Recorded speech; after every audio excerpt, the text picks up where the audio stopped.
Greetings, Team Viola. This is Ms. Ang here, and welcome to our online portal on Caleb. Now, I know that this is all a new thing about going home, studying, learning your viola from home. So I want to give you some very simple steps as to how to get this moving. First of all, when you're at home, we're not actually in class, so that means that there are some responsibilities which you require, like getting your instrument in tune. Now, it's really convenient if you're at a music store, for instance, but that is not always convenient when you're practicing at different times of the day or of the week.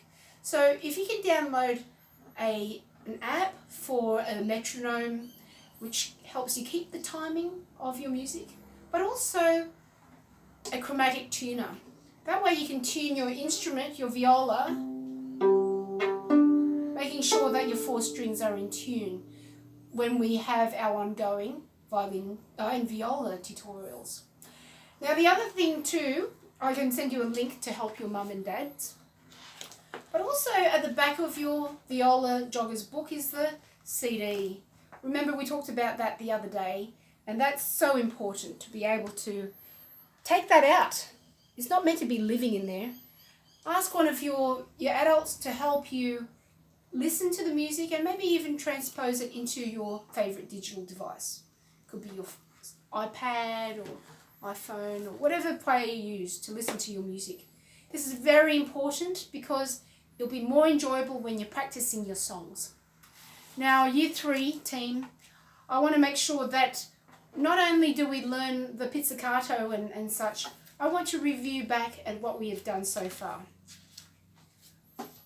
On the opening page, we have the open strings. I'd like you to get used to looking at that. But also our first page about open strings. And you can see each song references the CD. And this is what we were on at the last class. Songs number 3, Jumalong Josie, and number 4, Down Up. You can see that one there. So in these songs, we are learning about pizzicato.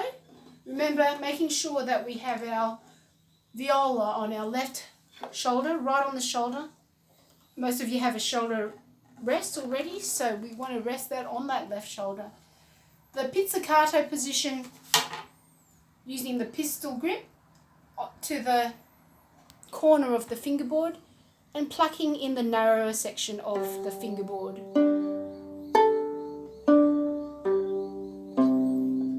My mute away, that's just when I'm practicing. Now that's the pizzicato, but when we're using our bow, remember we have the bow builders, the sheet which I gave you the 3 exercises, which had lots of different small exercises within, and we want to be able to hold our bow in such a way that we've got our fingers resting on the top of the bow stick and the thumb meeting towards the second finger there. This is the professional hold, where you can see that we're making a bend with that thumb. But that could be a little bit tricky at the moment. I don't mind if you just hold it in the silvery section here. Sort of like eating a hamburger without making dents in it. So when we're using the bow, it's called arco. Down bow means the bow is going downwards, and the up bow, our arm is moving up. Okay, down, up. So your next project this week is going through the next 2 songs.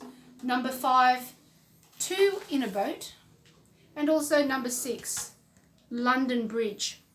Now, I would suggest you're looking at the lines which have the stars on it.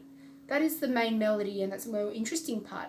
The other part is for the accompaniment or for the teacher. So you don't need to play that one.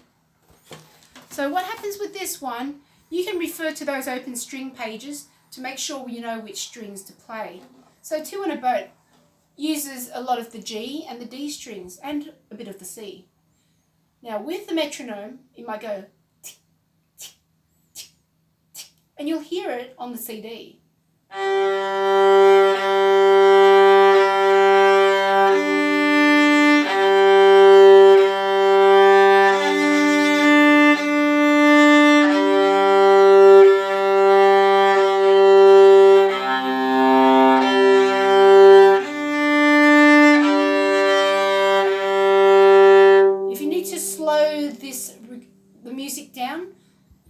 free to do the songs bar by bar. But the idea is making sure that you have a steady down and an up bow there. Song number 6 is London Bridge, and that's using the shorter valued notes called the crotchets. And there's a lot of, and looking at the song London Bridge and the words to it, it will help you recognize what strings they are. For instance, when it says, I can play my open D, it is the open D. Then we've got open G, and then open D. When it says, I can play my open D, then it says A, and then D, D. So feel free to slow down this video if you need to go through Two in a Boat and London Bridge at your own pace. So the important thing is keeping on working on your skills. The plucking, the bowing, reading new music. So we're up to songs 5 and 6. I'd like you to continue to work on that for me, so then we can build on the next 2 songs. So what I want you to do now, Team Viola, is I want you to go back, practice regularly. So what I mean regularly is at least 4 to 5 times a week.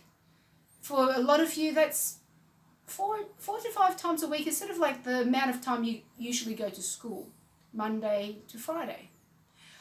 For beginners, I would suggest at least 10 to 15 minutes once you take your viola out and you have it checked with its tuning. It's really important to allow that amount of time so you have time to get used to the fingerings and plucking and such.